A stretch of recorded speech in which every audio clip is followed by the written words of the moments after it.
Welcome back, everybody. Ready for another deep dive? Always. Okay, good.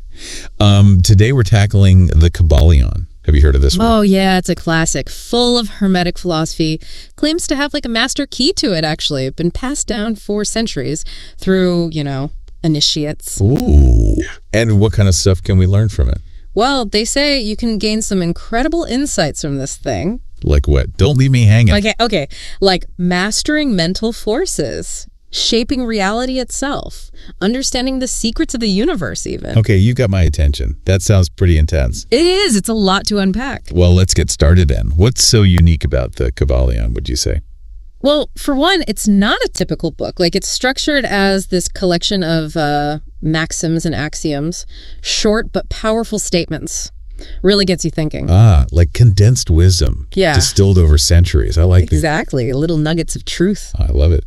And the term Kybalion itself, it's pretty mysterious, right? Yeah, totally. I mean, we don't even know its exact meaning anymore. Lost to time. Adds to the intrigue for sure. Oh, yeah, for sure. Like, we're on this treasure hunt for ancient knowledge. And right at the heart of it, the 7 Hermetic principles, the core of Hermetic thought, basically.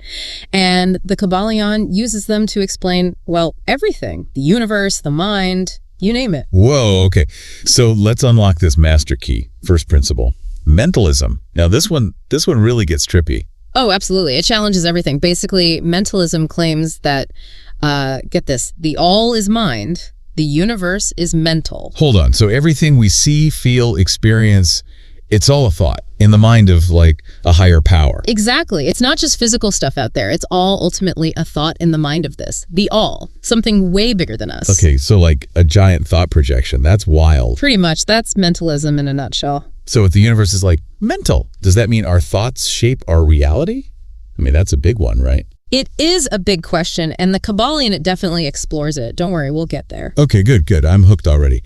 But we can't just ignore the physical world. Right. It's not about ignoring it. The Kybalion acknowledges that.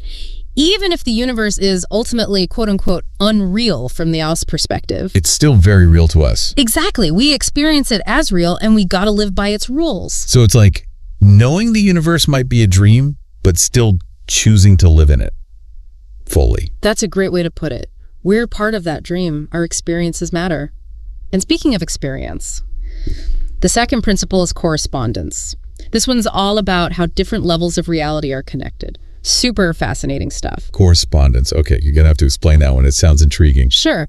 You might have heard the phrase, as above, so below. Oh yeah, it rings a bell. That's basically correspondence, different planes of existence. What happens on one, it reflects on others. It's like a fractal pattern, repeating at different scales. Well, okay, so like understanding the patterns in, say, planetary movement. Could give us insights into how energy flows within us. Yeah, that's a great example. That's mind-blowing. It's about realizing how everything is connected, using that to understand the mysteries of the universe. Okay, I'm seeing how these principles work together to give us like a complete picture. What about the third principle? What's next? Vibration.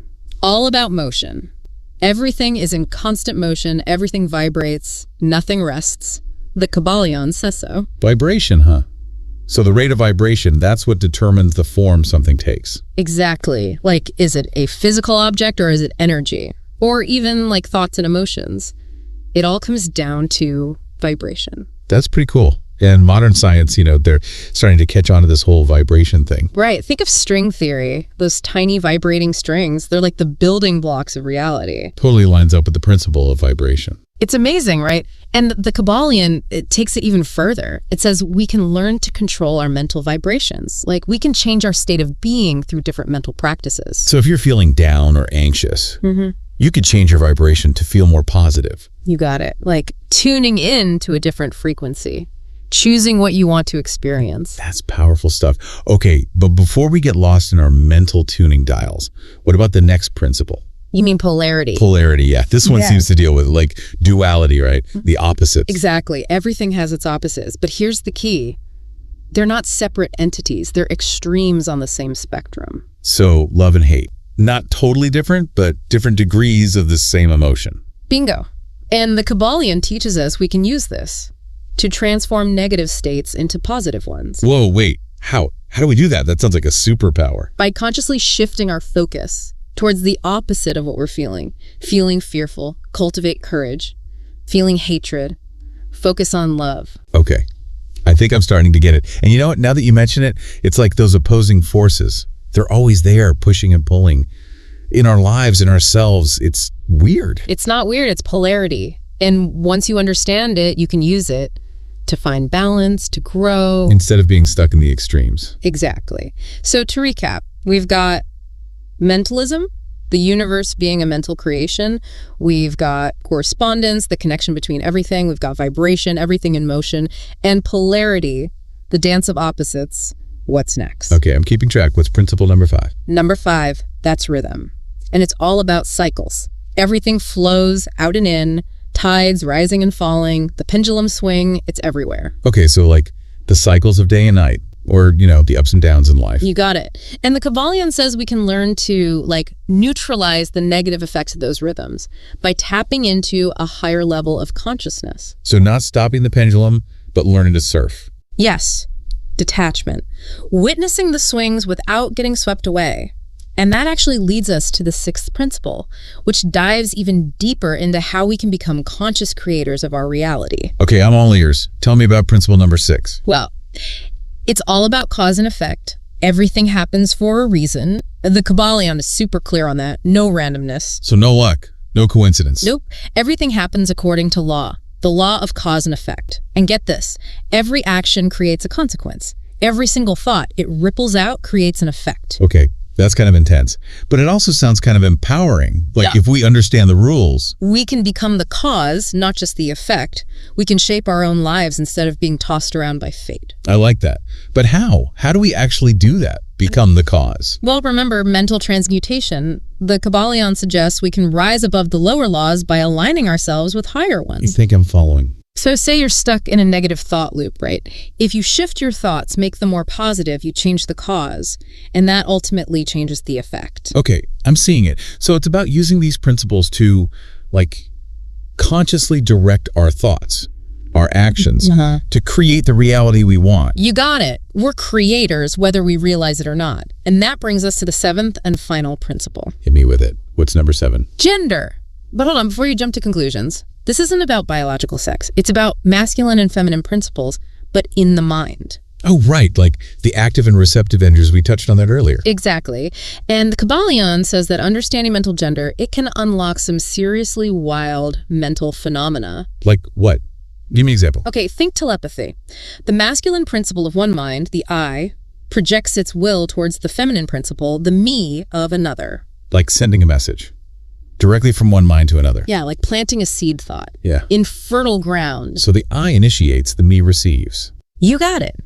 And that seed thought, it can grow, influence the other person's thoughts and actions. It's pretty amazing. So we can all do this. Influence each other's minds. To some extent, yeah.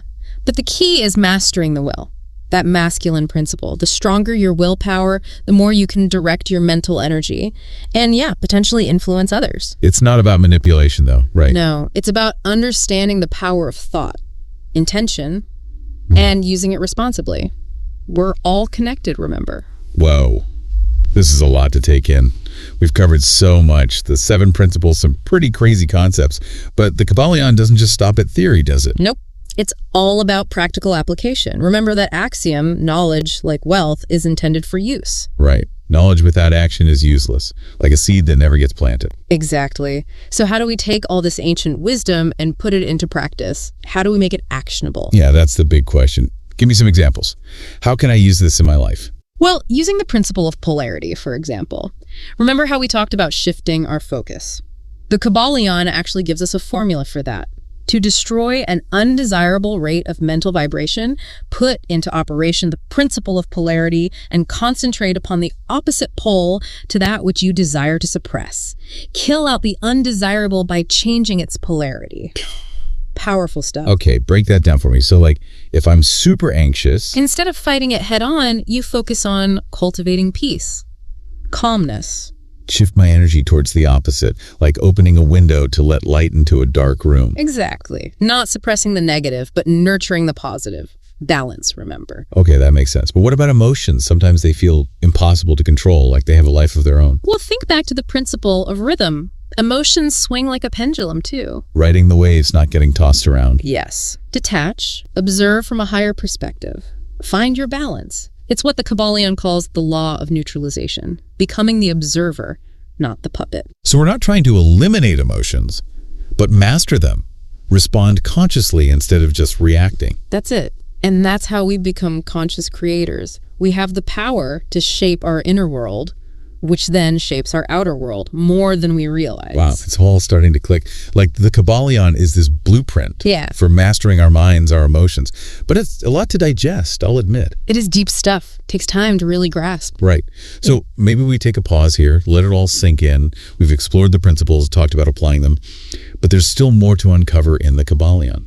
Okay, so picking up where we left off, the Kybalion, it really emphasizes the power of the mind, doesn't it? Like we're not just bystanders in the universe. We can actively shape things. Yeah, that's a central theme for sure. It's like that quote, mind, as well as metals and elements, may be transmuted from state to state, degree to degree, condition to condition, pole to pole, vibration to vibration. Basically, we're alchemists of our own minds, transforming our thoughts, our emotions, and ultimately our lives. So it's not enough to just understand the universe. Yeah. We have to understand our own minds, our power to shape our reality. Exactly. The Hermetic teachings, they're all about that potential.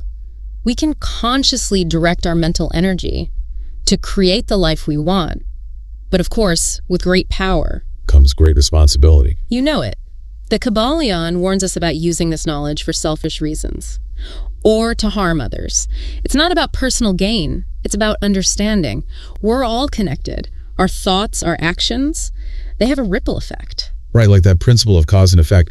Every cause has an effect, and every effect has a cause. Yeah. So our thoughts, they're the cause, and the reality we experience, that's the effect. Exactly. So we got to make sure our thoughts and intentions are aligned with the greater good, because we're all part of this, this web.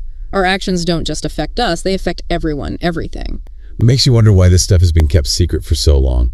If the Kybalion can empower people, create positive change, why not share it with everyone? Well, the Kybalion addresses that too. It talks about these teachings being reserved, for those who are ready. Like this knowledge, it could be dangerous in the wrong hands. A secret society of knowledge, carefully guarded, passed down through generations. Kind of, yeah.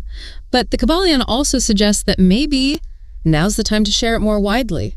Like humanity's finally ready to handle this wisdom. And use it for good. Exactly. Well, I'm definitely glad we had this chance to explore today. It's given me a whole new perspective on things, the universe, my place in it. That's what the Kybalion does. It awakens something.